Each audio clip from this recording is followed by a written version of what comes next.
Dengan mempelajari Sirah Nabawiyah, maka makin menambah kecintaan kepadanya. Semoga yang subscribe juga dimudahkan jalannya menuju surga. Silahkan tekan tombol like supaya postingan ini semakin tersebar. Dan tulis doa serta hajat pemirsa di kolom komentar. Semoga semakin banyak yang mengaminkan, maka semakin cepat terkabul. Nabi Sulaiman alaihi salam adalah manusia terkaya sepanjang sejarah kehidupan manusia di muka bumi. Dalam beberapa kitab suci seperti Al-Quran, Alkitab, dan Injil, Nabi Sulaiman alaihi salam dijelaskan sebagai manusia terkaya yang pernah hidup di muka bumi. Tidak ada satupun manusia yang bisa mengalahkan total kekayaannya hingga hari kiamat tiba. Para arkeolog telah menemukan situs peninggalan sejarah Islam yang mengungkap total kekayaan Nabi Sulaiman alaihi salam. Ernst bin Yosef, seorang profesor dari Tel Aviv University, seorang peneliti, ia menyatakan bahwa 3000 tahun yang lalu Nabi Sulaiman alaihi salam diperkirakan memiliki kekayaan senilai 2,2 triliun US dollar. Apabila dikonversikan dengan nilai mata uang rupiah, maka nilainya setara dengan 32.891.870 triliun rupiah. Nilai itu berkali-kali lipat lebih banyak dari total kekayaan negara Indonesia yang hanya mencapai 11.454 triliun per 30 Desember 2021. Nabi Sulaiman alaihi salam memiliki beberapa mukjizat. Di antaranya adalah dapat berbicara dengan bahasa binatang. Beliau dapat memerintah mereka untuk melakukan sesuatu. Beliau juga dapat mengendalikan besar kecilnya tekanan angin dan dapat mengatur ke arah mana angin akan berhembus. Sehingga dengan itu Nabi Sulaiman dapat memanfaatkan angin sebagai kendaraannya dan juga kendaraan tentaranya. Nabi Sulaiman juga bisa melunakkan besi dan membentuknya menjadi pakaian perang yang anti tusukan senjata tajam. Nabi Sulaiman juga memimpin para jin. Mereka tunduk dan patuh pada perintah Nabi Sulaiman alaihi salam. Tidak hanya setan, iblis laknatullah yang merupakan makhluk pembangkang dapat dibuat tunduk bertekuk lutut pada perintah-perintah Nabi Sulaiman. Nabi Sulaiman bisa melakukan teleportasi, yaitu berpindah dari suatu tempat ke tempat yang lain dalam waktu singkat. Peristiwa itu dibuktikan dengan pemindahan singgasana Ratu Balqis atas perintah Nabi Sulaiman. Nabi Sulaiman dikenal sebagai raja yang adil dan bijaksana. Nabi Sulaiman diberkahi kecerdasan yang luar biasa untuk menyatu padukan segenap kekuatan yang Allah berikan kepadanya. Ia mengelola dan membawa kerajaannya menjadi kekuatan raksasa yang tak terkalahkan di masanya dengan segenap kemampuan yang dimilikinya. Tentara Nabi Sulaiman adalah tentara terkuat di bumi tanpa ada yang menandingi. Pertanyaan mendasar yang muncul kali ini adalah dari mana sumber kekayaan dan kekuatan Nabi Sulaiman alaihi salam? Untuk mendapat jawaban dari pertanyaan itu, simak video ini sampai akhir. Sebelum itu, mari bantu channel ini terus berkembang dengan cara subscribe dan nyalakan tanda loncengnya. Berikan komentar yang positif dan berikan like serta share video ini. Bismillahirrahmanirrahim. Sungguh kami benar-benar telah menganugerahkan ilmu kepada Daud dan Sulaiman. Keduanya berkata, segala puji bagi Allah yang melebihkan kami dari kebanyakan hamba-hambanya yang mukmin. Sulaiman telah mewarisi Daud dan dia berkata, wahai manusia, kami telah diajari untuk memahami bahasa burung dan kami dianugerahi segala sesuatu. Sesungguhnya, semua ini benar-benar karunia yang nyata. Quran Surat An-Naml ayat 15-16. Saudara-saudaraku yang dirahmati Allah, pada ayat di atas disebutkan bahwa Sulaiman telah mewarisi Daud. Nabi Sulaiman mewarisi Nabi Daud dalam sisi kenabian dan kekuasaan, bukan mewarisi harta, karena para nabi tidak mewariskan harta. Sebab sepeninggalan mereka, harta para nabi menjadi sedekah bagi orang-orang yang ada di sekitarnya, yaitu orang-orang fakir dan orang-orang yang membutuhkan. Dan harta para nabi tidak dikhususkan bagi kalangan keluarganya. Rasulullah Shallallahu Alaihi Wasallam bersabda, "Kami para nabi tidak mewariskan. Nabi Sulaiman mewarisi kenabian dari Nabi Daud. Ini adalah hal yang jelas.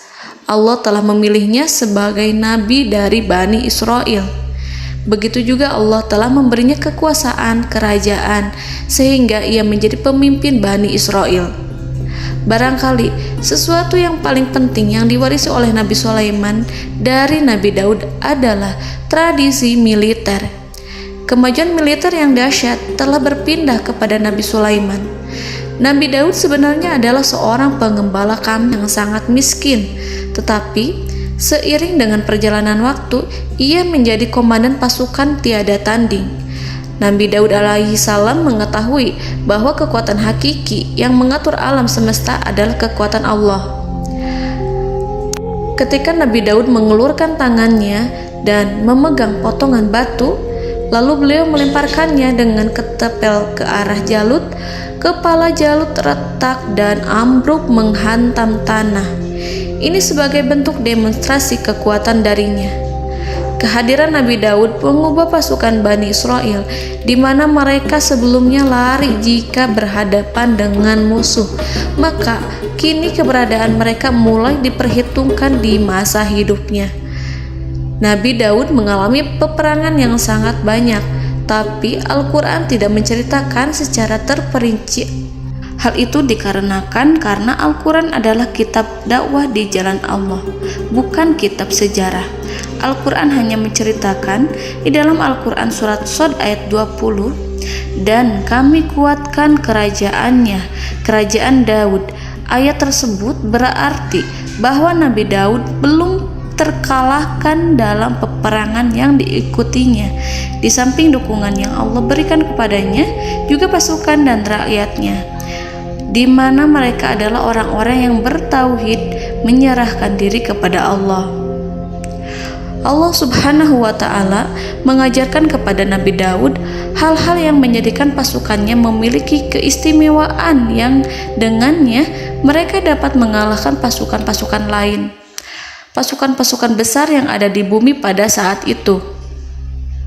Allah Subhanahu wa Ta'ala berfirman dalam surat Saba ayat 10, "Dan kami telah melunakkan besi untuknya."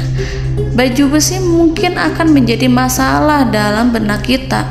Ketika orang-orang yang berperang, baju besi cukup mengganggu gerakan mereka. Kita bisa membayangkan ketika ada dua orang berperang, salah satu dapat bergerak bebas, sementara yang lainnya tidak leluasa bergerak karena tertahan dengan pakaiannya. Namun, dengan kekuasaan Allah, Nabi Daud dapat melunakkan besi dan membuat baju besi yang ringan, yang mudah untuk digunakan. Ini adalah kemajuan penting yang Allah berikan kepada Nabi Daud dan tentaranya.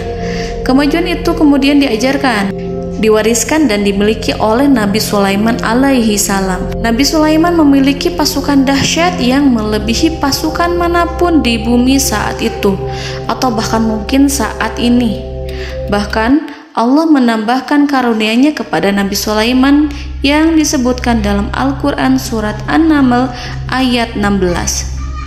"Dan Sulaiman telah mewarisi Daud, dan dia berkata, 'Wahai manusia, kami telah diberi pengertian tentang suara burung, dan kami diberi segala sesuatu. Sesungguhnya ini benar-benar suatu karunia yang nyata.'" Saudara-saudaraku yang dirahmati Allah, pada suatu hari Nabi Sulaiman alaihi salam menengadahkan tangannya dan berdoa kepada Allah Subhanahu wa Ta'ala. Antara hati Nabi dan Allah tidak ada penghalang, tidak ada jarak, tidak ada sekatan waktu, tidak ada satupun dari para nabi yang berdoa kepada Allah kecuali doanya pasti dikabulkan. Doa Nabi Sulaiman alaihi salam direkam dalam Al-Quran surat Shad ayat 35. Nabi Sulaiman berkata, "Ya Tuhanku, ampunilah aku, anugerahkanlah kepadaku kerajaan yang tidak dimiliki oleh seorang pun sesudahku." Nabi Sulaiman menginginkan dari Allah sesuatu kerajaan yang belum pernah diperoleh oleh siapapun setelahnya. Allah Subhanahu wa Ta'ala mengabulkan doa Nabi Sulaiman dan memberinya kerajaan tersebut. Nabi Sulaiman mewarisi kekuasaan, kenabian, hikmah ilmu dari Nabi Daud alaihi salam. Orang-orang menyebut Nabi Sulaiman Al-Hakim, Sulaiman yang bijaksana. Kebijaksanaannya tidak terbatas pada keadilan di tengah-tengah manusia dan juga kasih sayangnya kepada mereka. Namun, kebijaksanaan Nabi Sulaiman juga berlaku di kalangan burung dan binatang lainnya. Nabi Daud juga mengenal bahasa burung, tetapi Nabi Sulaiman dapat berbicara dengan bahasa burung. Bahkan, ia dapat menggantikannya sebagai pembantunya ketika Nabi Daud bertasbih di gunung-gunung. Dan burung-burung serta binatang-binatang buas ikut bertasbih bersamanya. Bahkan angin pun berhenti untuk mendengarkan tasbih itu. Sedangkan Nabi Sulaiman, Allah Subhanahu wa Ta'ala memberinya karunia lebih dari itu, di mana binatang-binatang buas tunduk padanya. Begitu juga angin dan burung. Saudara-saudaraku yang dirahmati Allah, Nabi Sulaiman alaihi salam mampu mendengarkan bisikan semut yang berbicara kepada sesama mereka. Bahkan, ia mampu memerintahkan semut tersebut sehingga semut itu menjadi taat pada perintahnya. Pasukan Nabi Sulaiman memiliki kekuatan yang sangat dahsyat. Belum pernah ada di dunia ini satu pasukan pun yang memiliki kekuatan seperti itu. Kekuatan Nabi Sulaiman berasal dari beberapa kombinasi yang sangat mengagumkan, sehingga karenanya ia tidak dapat tertandingi. Kekuatan itu terdiri dari manusia, binatang-binatang, jin, dan lain sebagainya. Kita mengetahui bahwa jin adalah makhluk Allah dan manusia tidak mampu melihatnya atau menghadirkannya atau meminta pertolongan kepadanya. Sedangkan Nabi Sulaiman telah diberi Allah suatu kemampuan untuk menundukkan jin, mempekerjakan mereka sebagai tentara di tengah-tengah peperangan. Bahkan ia mampu menjadikan mereka sebagai pekerja-pekerja kasar di kerajaannya saat tidak ada peperangan. Oleh sebab itu, ketika ada pasukan lain yang mencoba melawan pasukan Nabi Sulaiman, mustahil mereka akan mendapatkan kemenangan. Bahkan pasukan Nabi Sulaiman diperkuat oleh pasukan burung. Burung di pasukan Nabi Sulaiman memerankan tugas penting, yaitu menjadi agen intelijen. Kita mengetahui bahwa peranan informasi saat peperangan adalah hal yang penting. Dari informasi tersebut, pasukan dapat mengetahui keadaan lawannya. Demikianlah peranan burung pada pasukan Sulaiman. Ia terbang di tengah-tengah musuh. Kemudian, ia kembali kepada Nabi Sulaiman untuk menyampaikan berita tentang keadaan lawannya. Di samping jin dan burung, Allah juga menundukkan angin untuk Nabi Sulaiman. Nabi Sulaiman dapat memerintahkan angin dan ia mampu untuk menaiki angin tersebut. Dalam Al-Quran surat Shad ayat 36-40, Allah Subhanahu wa Ta'ala berfirman, "Kami tundukkan kepada angin yang berhembus dengan baik menurut kemana saja yang dikehendaki Sulaiman. Dan kami tundukkan pula kepadanya setan-setan, semuanya ahli bangunan dan penyelam, dan setan yang lain yang terikat dalam belenggu. Inilah anugerah kami, maka berikanlah kepada orang lain atau tahanlah untuk dirimu tanpa perhitungan, dan sesungguhnya dia mempunyai kedudukan yang dekat pada sisi kami dan tempat kembali yang baik." Saudara-saudaraku yang dirahmati Allah, Allah Subhanahu wa Ta'ala juga memberikan kemampuan yang tak seorang pun dari para nabi mendapatkannya, yaitu kemampuan untuk memerintah setan. Setan adalah salah satu bagian dari jin. Ia adalah kelompok yang celaka dari bangsa jin. Kelompok ini sebenarnya tidak mampu dikuasai oleh manusia, bahkan jin yang soleh tidak dapat mengatur setan. Adapun Nabi Sulaiman, Allah telah memberinya kekuasaan untuk menundukkan setan dan mempekerjakannya, bahkan mengikatnya dengan rantai serta menghukumnya jika ia menentang pada perintahnya. Setan membangun untuk Sulaiman istana-istana, patung-patung dan alat-alat perang. Bahkan setan-setan itu menyelam ke dasar lautan untuk mengeluarkan permata dan yakut untuk Sulaiman. Jika di antara setan yang menentang perintahnya, maka Nabi Sulaiman alaihi salam mengikatnya dengan rantai.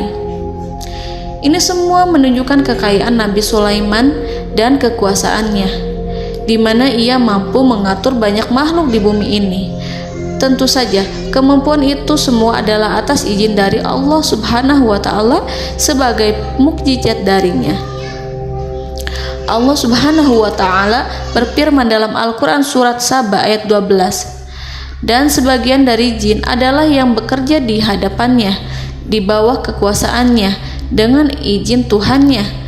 Dan siapa yang menyimpang di antara mereka dari perintah kami, maka kami rasakan kepadanya azab neraka yang apinya menyala-nyala. Para jin itu membuat untuk Sulaiman apa yang dikehendakinya, dari gedung-gedung yang tinggi, patung-patung, dan piring-piring yang besarnya seperti kolam, atau periuk yang tetap berada di atas tungku. Saudara-saudaraku yang dirahmati Allah, Nabi Sulaiman yang bijaksana adalah penguasa yang tak tertandingi di muka bumi.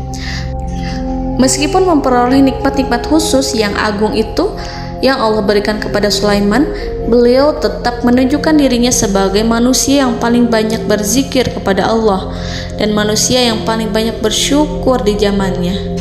Saudara-saudaraku yang dirahmati Allah, sebagaimana Allah Subhanahu wa Ta'ala memberikan nikmat kepada ayahnya Nabi Daud alaihi salam, di mana ia mampu melunakkan besi dan Allah mengajarinya bagaimana cara mencairkan besi, maka Nabi Sulaiman alaihi salam dapat memanfaatkan tembaga yang cair untuk peperangan.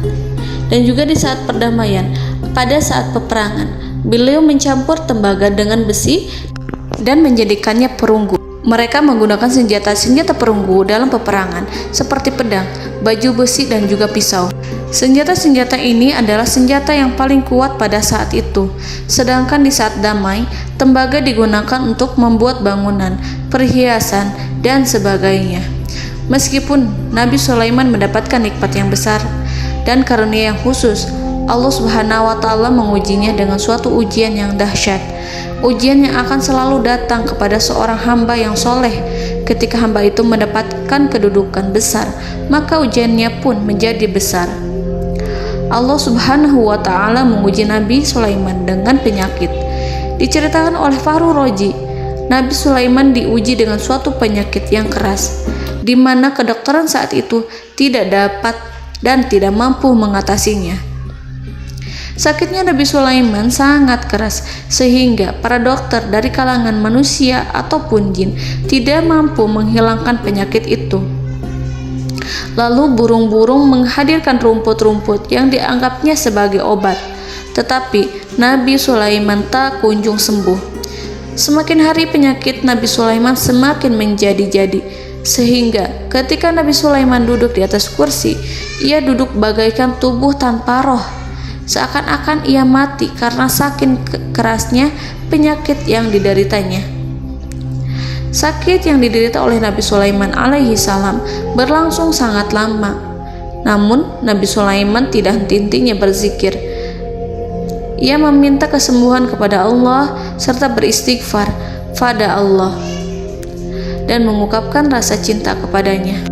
Selesailah ujian Allah terhadap hambanya Nabi Sulaiman. Beliau pun sembuh.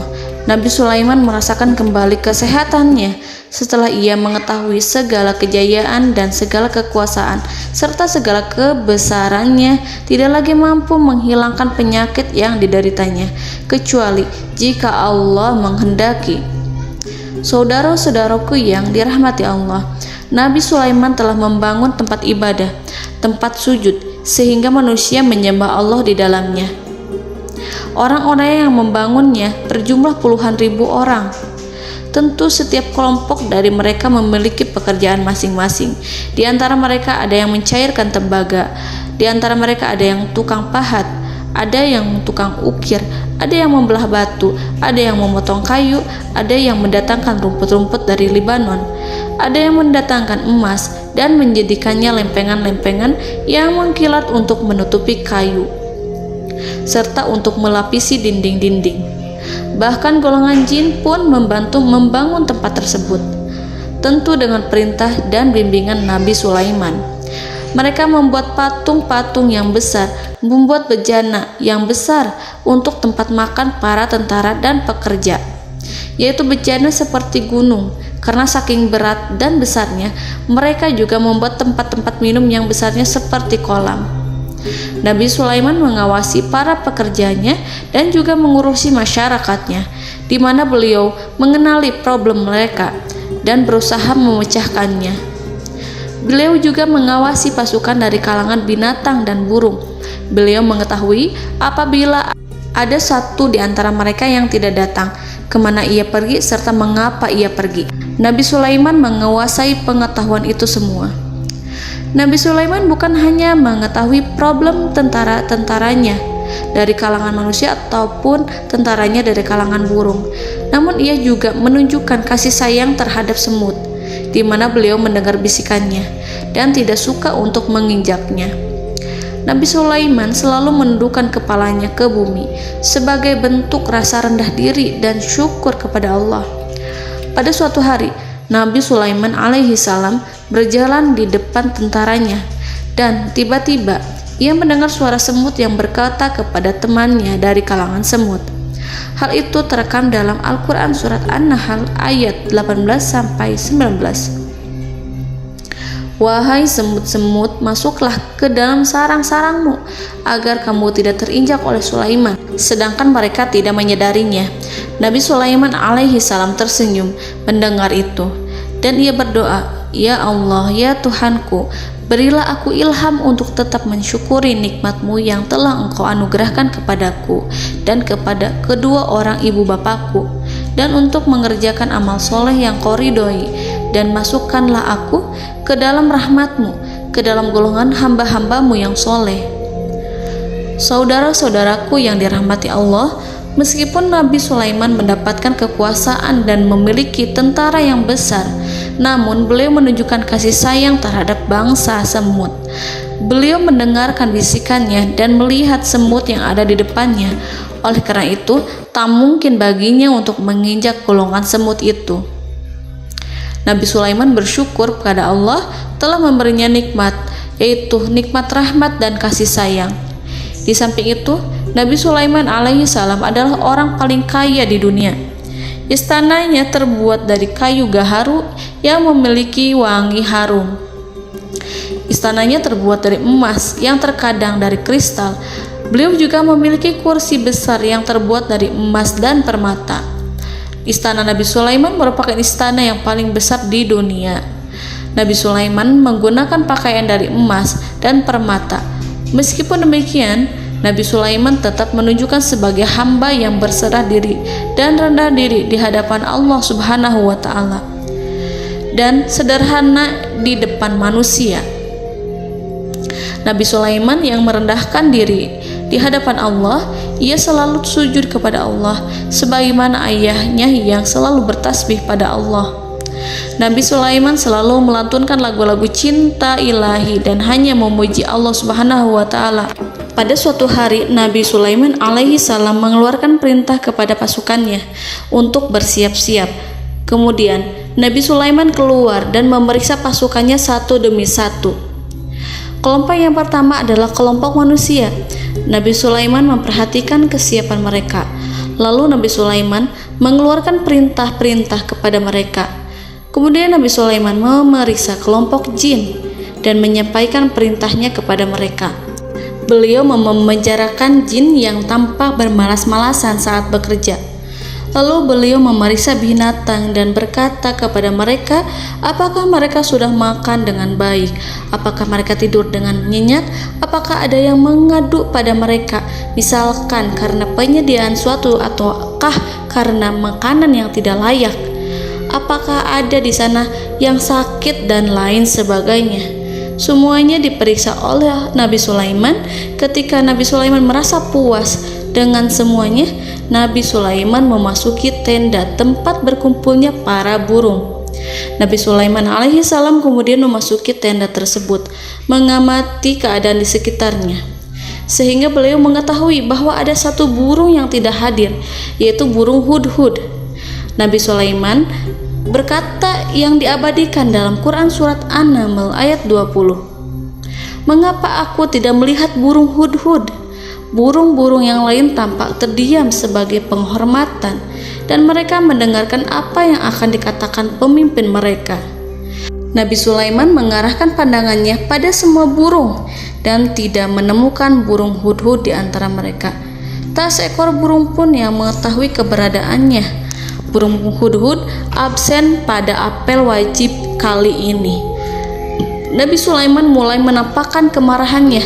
Tiba-tiba seekor burung kecil memberanikan diri untuk berkata kepada Nabi Sulaiman, "Wahai Nabi yang mulia, seharusnya hudhud ada bersamaku kemarin untuk melaksanakan tugas penyelidikan. Ia adalah pemimpin misi, namun burung hudhud belum datang. Oleh karena itu aku tidak pergi bersamanya." Burung itu tampak gemetar. Nabi Sulaiman mengetahui bahwa hudhud tidak hadir dan tak seorang pun mengetahui kemana ia pergi. Burung hudhud pergi tanpa izin terlebih dahulu. Dalam keadaan marah, Nabi Sulaiman berkata, "Sungguh aku benar-benar akan mengazabnya dengan azab yang sangat keras atau benar-benar menyembelihnya, kecuali jika ia benar-benar datang kepadaku dengan alasan yang jelas." Kawanan burung-burung yang mengetahui bahwa Nabi Sulaiman sedang marah dan telah menetapkan untuk menyiksa burung hudhud atau menyembelihnya atau justru memaafkannya dengan syarat ia datang dengan membawa alasan yang dapat menyelamatkannya, atau dengan kata lain, burung hudhud dapat memastikan bahwa ia melaksanakan tugas yang penting. Nabi Sulaiman menunjukkan kemarahan yang besar sehingga siapapun akan merasa takut kepada Nabi Sulaiman yang marah. Seekor burung tampak gemetar, ketakutan melihat kemarahan Nabi Sulaiman. Lalu beliau mengulurkan tangannya ke burung itu dan memegang-megang kepalanya, sehingga burung itu pun merasa tenang dan rasa takutnya hilang. Nabi Sulaiman kemudian pergi dari tempat burung tersebut. Nabi Sulaiman masih memikirkan keadaan burung hudhud. Seharusnya burung hudhud menjadi bagian penting dari badan intelijen. Apakah ia pergi untuk menyingkap suatu, atau apakah ia pergi hanya untuk bermain-main? Nabi Sulaiman telah memperhatikan dan mengetahui bahwa burung hudhud adalah seekor burung yang cerdik dan juga fasih berbicara. Terkadang Nabi Sulaiman mendapati burung hudhud sedang bermain-main dan menunda-nunda pekerjaannya. Namun ketika Nabi Sulaiman melihatnya, burung hudhud memahami bahwa perbuatannya tidak benar. Oleh karena itu, ia tidak boleh menyampur adukan antara waktu serius dan waktu bermain. Tidak lama setelah itu, burung hudhud tiba di tempat para burung.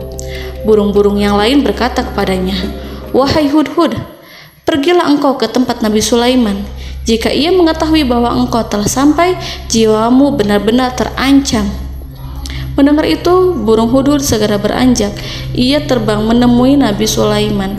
Pada waktu itu, Nabi Sulaiman sedang duduk bersama tentaranya yang lain. Burung hudhud berdiri. Ia telah merencanakan untuk memulai pembicaraan dengan Nabi Sulaiman sebelum Nabi Sulaiman bertanya kepadanya kemana dia pergi. Ini sebagai bukti bahwa hudhud telah melaksanakan suatu tugas yang penting. Dalam surat An-Nahl ayat 22, burung hudhud, "Aku telah mengetahui sesuatu yang kamu belum mengetahuinya, dan kubawa kepadamu dari negeri Saba suatu berita penting yang diyakini." Seakan-akan burung hudhud hendak berkata, "Aku adalah hudhud yang miskin, tapi Aku mengetahui apa yang tidak engkau ketahui, dan aku telah datang kepadamu dari kerajaan Saba dengan membawa berita yang sangat penting. Nabi Sulaiman tampak terdiam menunggu Hudhud menyelesaikan kisahnya. Dalam surat An-Naml ayat 23-24, burung Hudhud berkata, "Sesungguhnya aku menjumpai seorang wanita yang memerintah mereka. Dia dianugerahi segala sesuatu serta mempunyai singgasana yang besar. Aku mendapati dia dan kaumnya menyembah matahari selain Allah. Dan setan-setan telah menjadikan mereka memandang indah perbuatan-perbuatan mereka, lalu menghalangi mereka dari jalan Allah, sehingga mereka tidak mendapat petunjuk." Burung Hudhud diam. Nabi Sulaiman merasa bahwa Hudhud menunjukkan kepasihan lisannya. Nabi Sulaiman berkata dalam Quran surat An-Nahl ayat 27 sambil menunjukkan senyum manisnya. Nabi Sulaiman berkata, "Akan kami lihat apakah kamu benar wahai Hudhud, ataukah kamu termasuk orang-orang yang berdusta." Seakan-akan burung Hudhud ingin mengatakan, "Aku tidak berbohong, wahai Nabi yang mulia." Namun diamnya Sulaiman membuat takut sehingga burung Hudhud terdiam. Nabi Sulaiman terdiam karena berpikir, lalu ia memutuskan sesuatu setelah itu.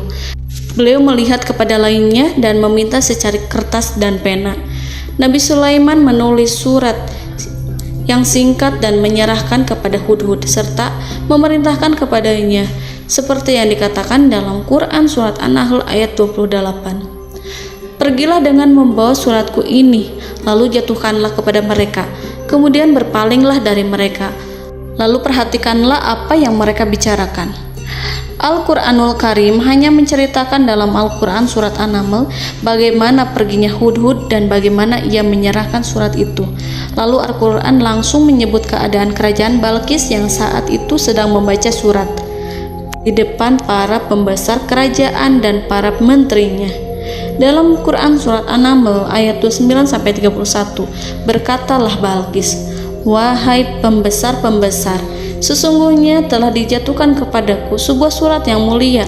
Sesungguhnya surat ini dari Sulaiman, dan sesungguhnya isinya dengan menyebut nama Allah yang Maha Pengasih lagi Maha Penyayang, bahwa janganlah kalian berlaku sombong terhadapku dan datanglah kepadaku sebagai orang-orang yang berserah diri."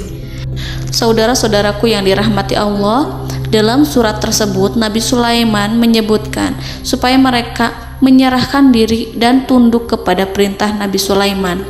Nabi Sulaiman memerintahkan agar mereka meninggalkan penyembahan terhadap matahari. Nabi Sulaiman tidak mempersoalkan akidah mereka dan tidak memuaskan mereka dengan apapun. Nabi Sulaiman hanya memerintahkan bahwa ia berada di atas kebenaran. Bukankah ia didukung kekuatan yang berlandaskan keyakinan yang dimilikinya? Nabi Sulaiman hanya memerintahkan mereka agar tunduk dan patuh kepadanya. Ratu Sabak menyampaikan surat tersebut di tengah-tengah kaumnya. Dalam Quran surat An-Naml ayat 32 dijelaskan, "Dan berkatalah Balqis, wahai para pembesar, berilah aku pertimbangan dalam urusanku ini. Aku tidak pernah memutuskan sesuatu persoalan sebelum kamu berada dalam majelisku." Saudara-saudaraku yang dirahmati Allah, para pembesar istana Balqis menentang surat tersebut. Isi surat itu membangkitkan kesombongan kaum Saba, di mana mereka merasa lebih kuat. Mereka mengetahui bahwa di sana ada seorang yang mencoba menentang mereka dan mengisyaratkan peperangan kepada mereka. Lalu ia meminta kepada mereka untuk memenuhi syarat-syaratnya sebelum terjadinya peperangan dan kekalahan. Dalam surat An-Nahl ayat 33, mereka menjawab, "Kita adalah orang yang memiliki kekuatan dan juga memiliki keberanian yang sangat besar dalam peperangan, dan keputusan berada di tanganmu, wahai ratuku. Maka pertimbangkanlah apa yang akan kamu perintahkan." Saudara-saudaraku yang dirahmati Allah, para pembesar kaum Saba seakan ingin berkata, "Kita siap untuk melaksanakan perang." Tampaknya ratu itu memiliki kebijakan yang lebih baik dari pembesar kaumnya. Surat Sulaiman itu membuatnya berpikir lebih jernih dan lebih berhati-hati. Ia berusaha sebisa mungkin menghindari peperangan. ratu itu berpikir dalam tempo yang lama. Nama Sulaiman tidak diketahuinya dan ia pun belum pernah mendengarnya. Oleh karena itu, Ratu kaum Saba tidak mampu mengetahui dan mendeteksi seberapa besar kekuatan Nabi Sulaiman. Boleh jadi Nabi Sulaiman memiliki kekuatan yang dahsyat, sehingga ia mampu memerangi kekuasaannya dan mengalahkannya. Kemudian Ratu memperhatikan apa yang ada di sekelilingnya. Ia melihat kemajuan masyarakatnya dan juga kekayaannya.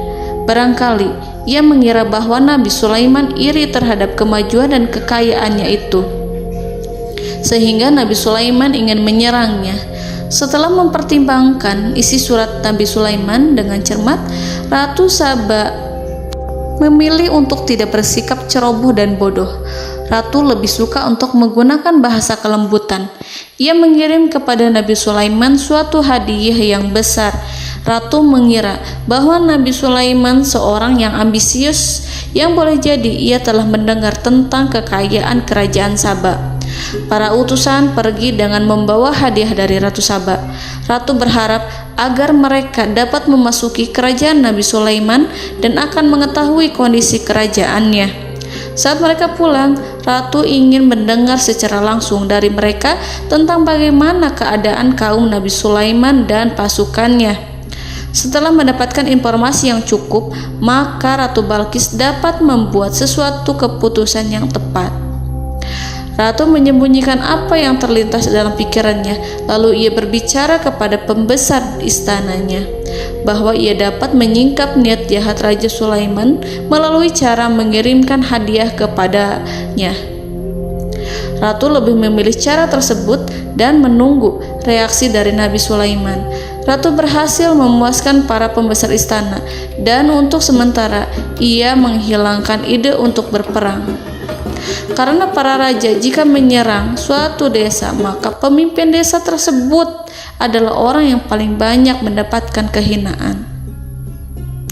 Akhirnya, para pembesar kaumnya merasa puas dengan pikiran Ratu Balqis.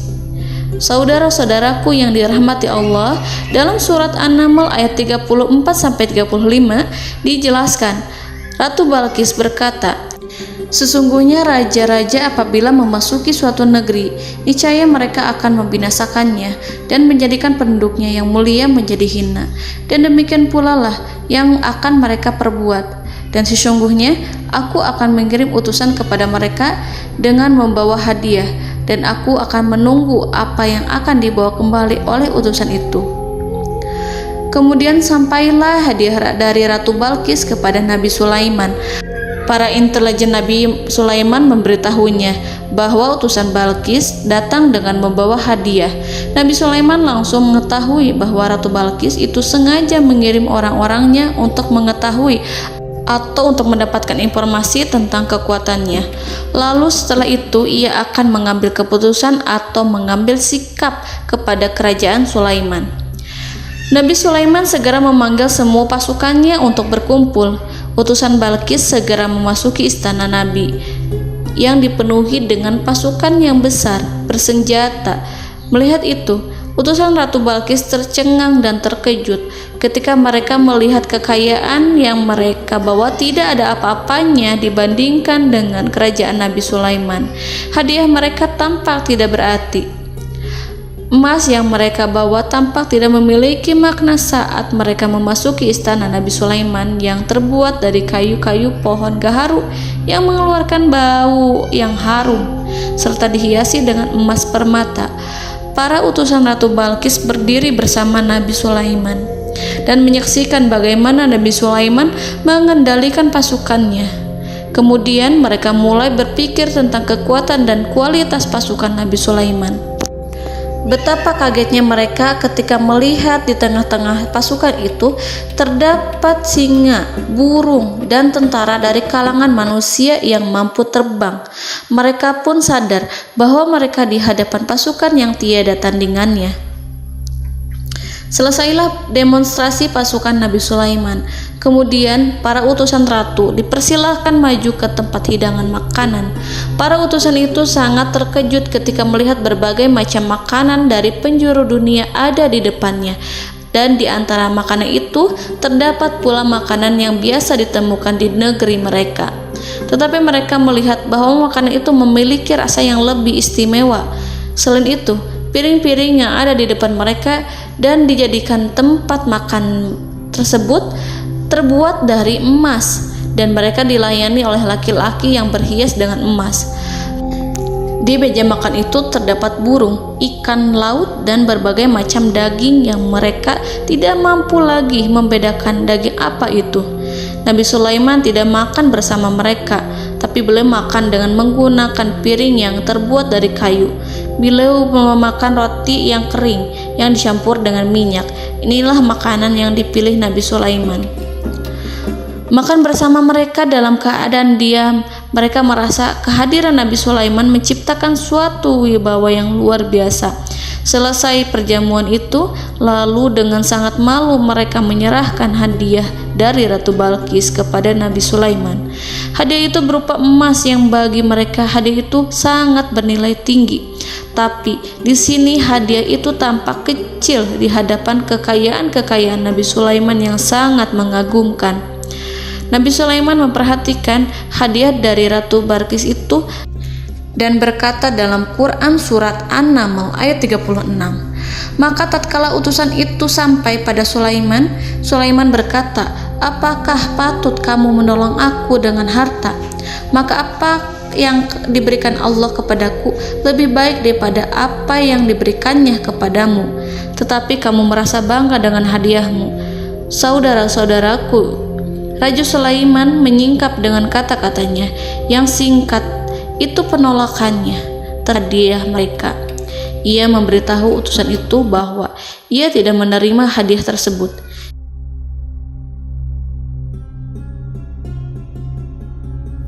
Janganlah kalian berlaku sombong terhadapku dan datanglah kepadaku sebagai orang-orang yang berserah diri.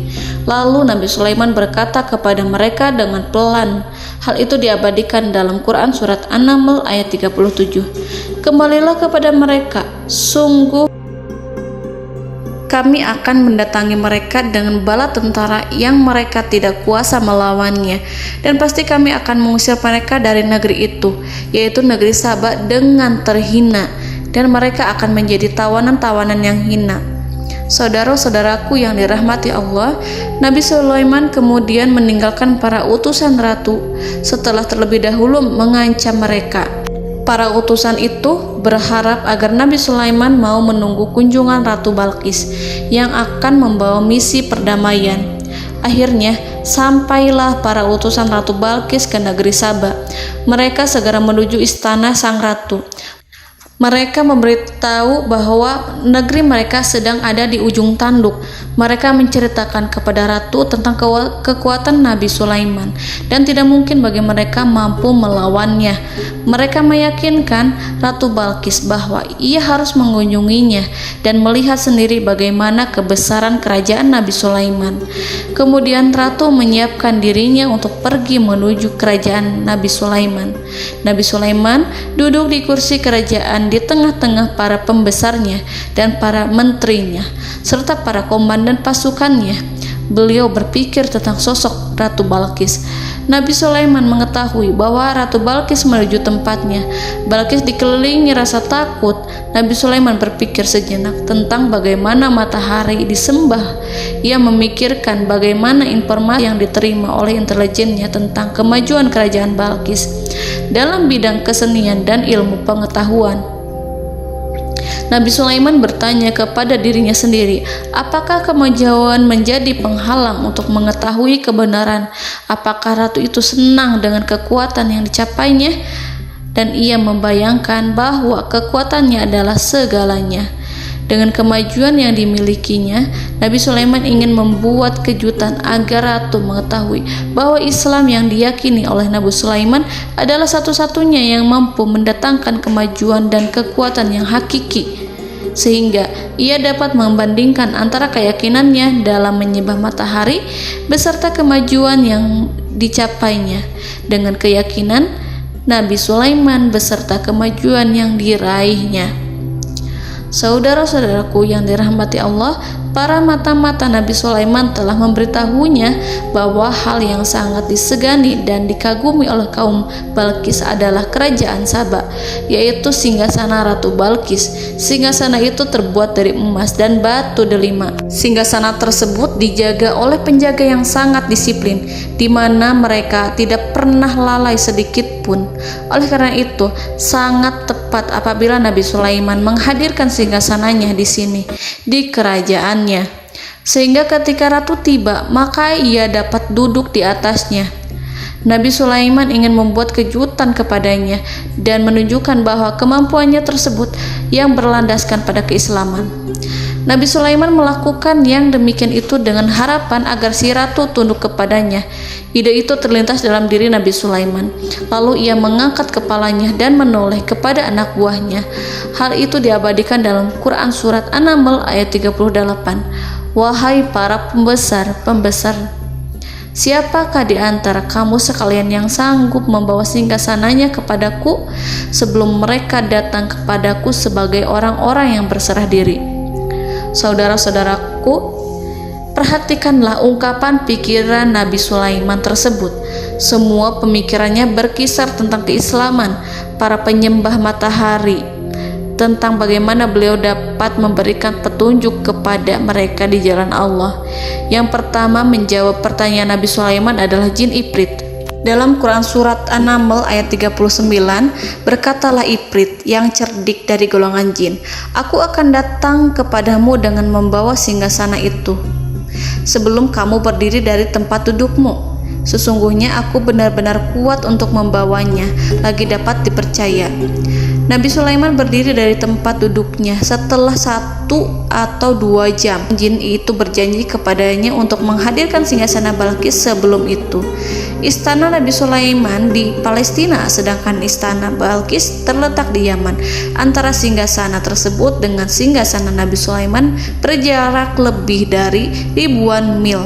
Barangkali pesawat yang cepat sekalipun yang kita kenal hari ini tidak akan mampu membawa dan mendatangkan istana itu dalam waktu 1 jam. Tetapi masalahnya di sini berhubung dengan kekuatan jin yang serba misterius. Nabi Sulaiman tidak mengomentari sedikit pun terhadap apa yang dikatakan oleh Ifrit. Nabi Sulaiman tampak menunggu tanggapan dari yang lain yang mampu menghadirkan singgasana Balkis yang lebih cepat dari jin Ifrit. Nabi Sulaiman menoleh kepada seorang di sana yang duduk di atas naungan. Hal itu diceritakan dalam Quran Surat An-Naml ayat 40. Berkatalah seorang yang mempunyai ilmu dari Alkitab, aku akan membawa singgasana itu kepadamu sebelum matamu berkedip. Maka tatkala Sulaiman melihat singgasana itu terletak di hadapannya, ia pun berkata, ini termasuk karunia Tuhanku untuk menguji aku, apakah aku akan bersyukur atau mengingkari nikmatnya. Dan barang siapa yang bersyukur, maka sesungguhnya dia bersyukur untuk kebaikan dirinya sendiri.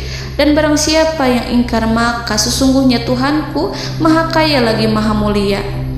Saudara-saudaraku, belum lama seorang yang mempunyai ilmu dari Alkitab menyatakan kalimatnya, sehingga singgasana itu tiba-tiba ada di depan Nabi Sulaiman yang mampu menghadirkan singgasana itu lebih cepat dari kedipan mata. Al-Quranul Karim tidak menyingkap kepribadian seorang yang menghadirkan singgasana itu.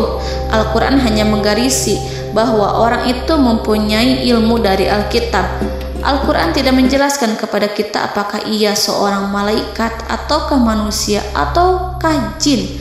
Al-Quran sengaja tidak menyingkap informasi tersebut. Saudara-saudaraku yang dirahmati Allah, setelah melihat singgasana itu, Nabi Sulaiman bersyukur kepada Allah. Ia mulai memperhatikan singgasana sang ratu. Singgasana tersebut merupakan simbol pembangunan dan juga kemajuan, tetapi tampaknya ia hanya sesuatu yang biasa saja jika dibandingkan dengan kekuasaan dan kebesaran ciptaan yang dibuat oleh manusia dan jin di kalangan istana Nabi Sulaiman. Nabi Sulaiman memikirkan dalam tempo yang lama singgasana Ratu Balkis itu. Kemudian beliau memerintahkan agar singgasana itu diperbaiki, sehingga saat Ratu Balkis datang, Nabi Sulaiman akan mengujinya apakah Ratu Balkis dapat mengenali singgasananya ataukah tidak. Dalam Al-Quran surat An-Naml ayat 41, Nabi Sulaiman berkata, "Ubahlah baginya singgasananya, maka kita akan melihat apakah dia mengenal ataukah dia termasuk orang-orang yang tidak mengenalnya." Saudara-saudaraku yang dirahmati Allah, Nabi Sulaiman memerintahkan agar dibangun istana yang akan digunakan untuk menyambut Ratu Balqis.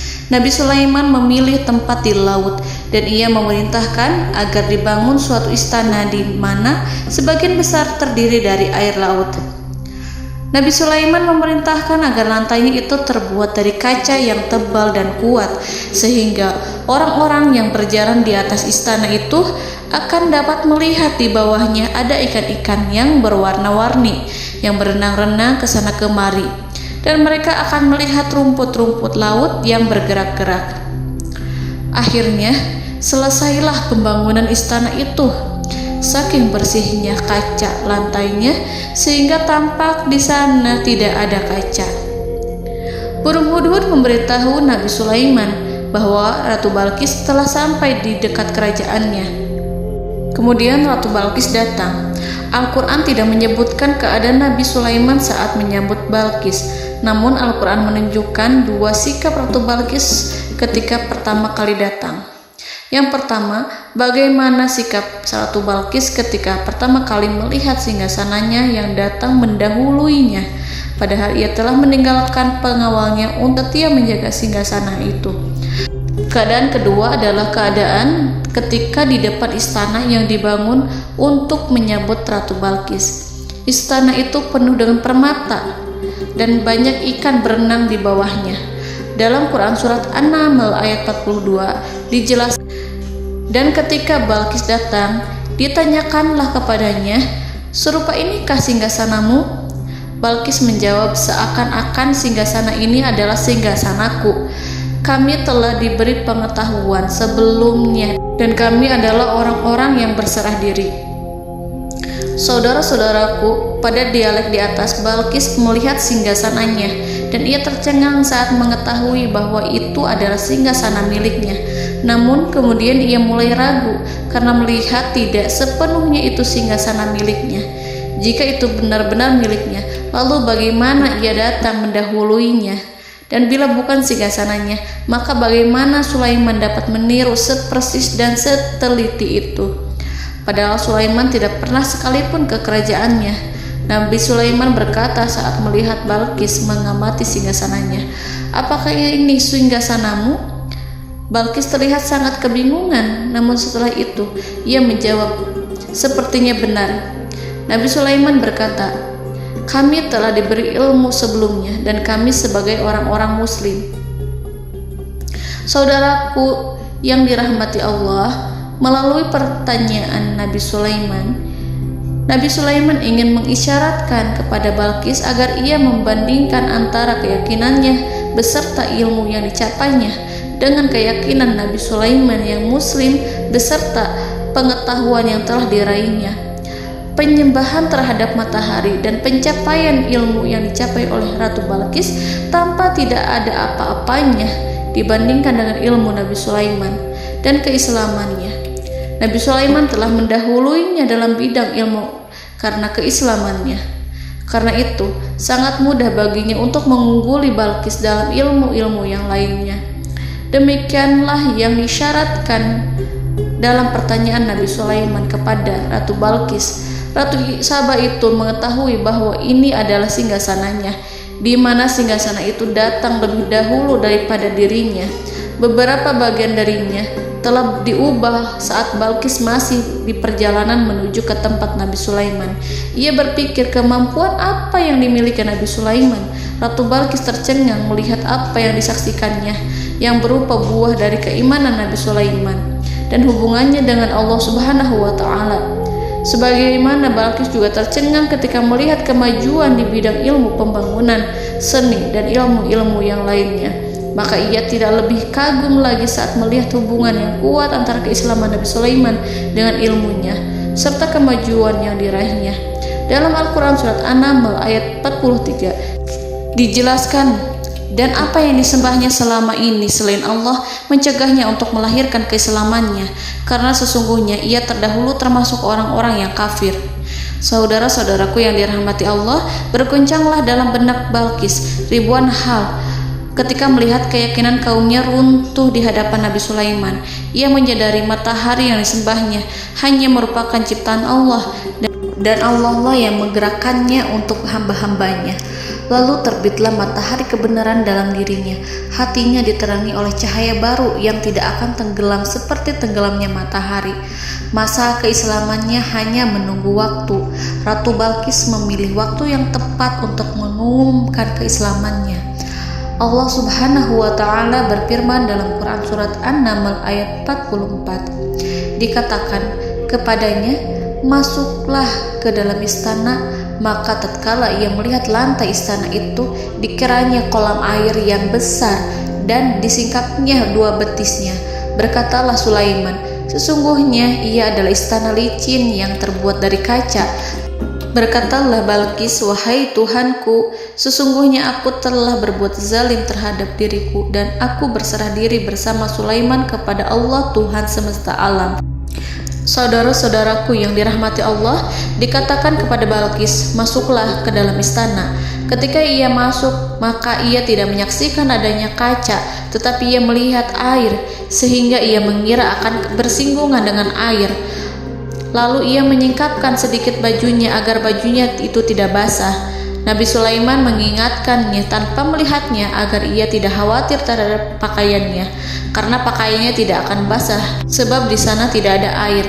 Itu sekedar kaca yang halus, yang saking halusnya sehingga ia tidak tampak. Pada kesempatan itulah Balqis mengumumkan keislamannya yang mengakui kelalimannya, dan ia menyatakan menyerahkan diri kepada Nabi Sulaiman dan kepada Allah Tuhan semesta alam. Lalu kaumnya pun mengikutinya dan mereka memeluk Islam. Balqis menyadari ia berhadapan dengan penguasa yang terbesar di bumi dan Nabi Allah yang mulia. Untuk pertama kalinya, wajah Sulaiman tampak dihiasi dengan senyuman yang menunjukkan kepuasannya sejak Balqis mengunjunginya. Demikianlah Nabi Sulaiman mewujudkan kejayaannya yang hakiki dan menyebarkan cahaya Islam di muka bumi. Saudara-saudaraku, Al-Quran tidak menyebutkan kisah Balqis setelah keislamannya. Para ahli tafsir mengatakan bahwa ia menikah dengan Nabi Sulaiman. Selain itu, ada yang mengatakan bahwa ia menikah dengan salah satu orang dekat Nabi Sulaiman. Ada juga yang mengatakan bahwa sebagian Raja Habasyah adalah keturunan dari buah perkawinan ini. Wallahu a'lam bishawab. Saudara-saudaraku yang dirahmati Allah, Nabi Sulaiman hidup di tengah-tengah kejayaan dan kemuliaan di bumi. Kemudian Allah menetapkan kematian untuknya.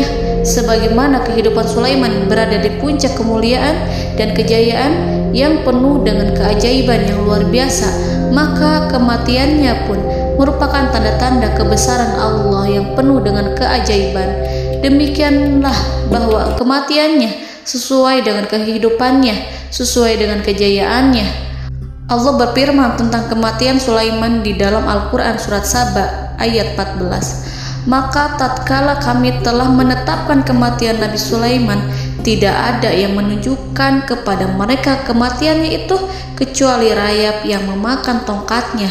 Maka tatkala ia telah tersungkur, tahulah jin bahwa kalau sekiranya mereka mengetahui yang gaib, tentulah mereka tidak akan tetap dalam siksa yang menghinakan.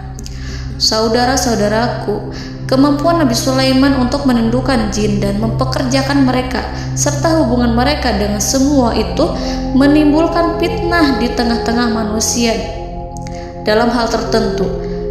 Kematian Nabi Sulaiman merupakan batasan jawaban terhadap fitnah ini. Kami tidak mengetahui siapa yang mengklaim bahwa jin mengetahui hal yang gaib. Apakah itu setan yang terkutuk, atau jin yang bodoh, atau manusia yang tertipu? Kami tidak mengetahui siapa yang bertanggung jawab terhadap tersebarnya isu yang keliru ini. Yang kita ketahui adalah bahwa hal tersebut adalah mempengaruhi sebagian manusia dan jin. Barangkali manusia berkata kepada diri mereka, selama jin melakukan perbuatan yang luar biasa ini, maka apa gerangan yang menjadikan mereka tidak mengetahui hal yang gaib itu? Manusia itu lupa bahwa kunci kegaiban berada di tangan Allah. masalah ilmu gaib tidak akan mampu dikuasai oleh jin dan manusia. Hanya Dia yang mengetahuinya, dan manusia diberitahu hanya sedikit sekali. Saudara-saudaraku yang dirahmati Allah, seakan-akan Allah telah merencanakan bahwa kematian Sulaiman bertujuan untuk menghancurkan pemikiran itu, yaitu pemikiran bahwa jin mengetahui hal-hal yang gaib. Jin bekerja untuk Nabi Sulaiman selama beliau hidup, dan tatkala beliau meninggal, maka tugas mereka menjadi bebas. Nabi Sulaiman meninggal tanpa diketahui oleh jin, sehingga mereka tetap bekerja untuk mereka, tetap mengabdi kepada Sulaiman. Seandainya mereka mengetahui hal yang gaib, niscaya mereka tidak akan meneruskan pekerjaan mereka. Saudara-saudaraku, pada suatu hari Nabi Sulaiman memasuki mihrabnya untuk itikaf ibadah dan beribadah kepada Allah. Tak seorang pun yang berani mengganggu khalwatnya. Mihrab Sulaiman terletak di puncak gunung dan dindingnya terbuat dari permata. Pada suatu hari, Nabi Sulaiman duduk bersandar pada tongkatnya dan ia tampak tenggelam dalam tafakur. Beliau berzikir pada Allah hingga rasa kantuk menguasainya. Lalu setelah itu malaikat maut menemuinya. Nabi Sulaiman pun meninggal. Beliau bersandar kepada tongkatnya. Jin melihatnya dan mengira bahwa beliau sedang sholat, sehingga mereka pun terus melanjutkan pekerjaannya. Berlalulah hari demi hari yang panjang. Datanglah rayap, yaitu semut kecil yang memakan kayu. Hewan itu mulai memakan tongkat Nabi Sulaiman. Rayap itu tampak lapar. Sebagian dari tongkat Nabi Sulaiman dimakan beberapa hari oleh rayap itu. Ketika yang dimakannya semakin bertambah, maka tongkat itu pun menjadi rusak dan kemudian jatuh dari tangan Nabi Sulaiman alaihi salam. Tubuh mulia itu kehilangan keseimbangan dan kemudian jatuh terhempas di bumi. Tatkala tubuh suci itu tersungkur, maka manusia segera menuju ke arahnya. Mereka menyadari dan mengetahui bahwa Nabi Sulaiman telah meninggal dalam waktu yang lama. Jin menyadari bahwa mereka tidak mengetahui hal yang gaib, dan manusia pun mengetahui hakikat ini. Seandainya jin mengetahui hal yang gaib, niscaya ia tidak akan meneruskan siksa yang hina. Mereka tidak akan bekerja kepada Sulaiman. Demikianlah Nabi Sulaiman alaihi salam meninggal dalam keadaan duduk dan sholat di mihrabnya. Lalu berita itu tersebar bagaikan api di bumi. Manusia, burung, dan binatang buas mengantarkan jenazah Nabi Sulaiman. Sekawanan burung tampak sedih dan menangis. Semua makhluk bersedih. Akhirnya tak seorang pun mengetahui bahasa burung di bumi. Meninggallah seorang yang memahami pembicaraan burung, binatang-binatang, jin, dan lain sebagainya. Burung-burung itu berkata, betapa beratnya kehidupan di tengah orang-orang yang tidak mengetahui pembicaraan kita. Allahu a'lam.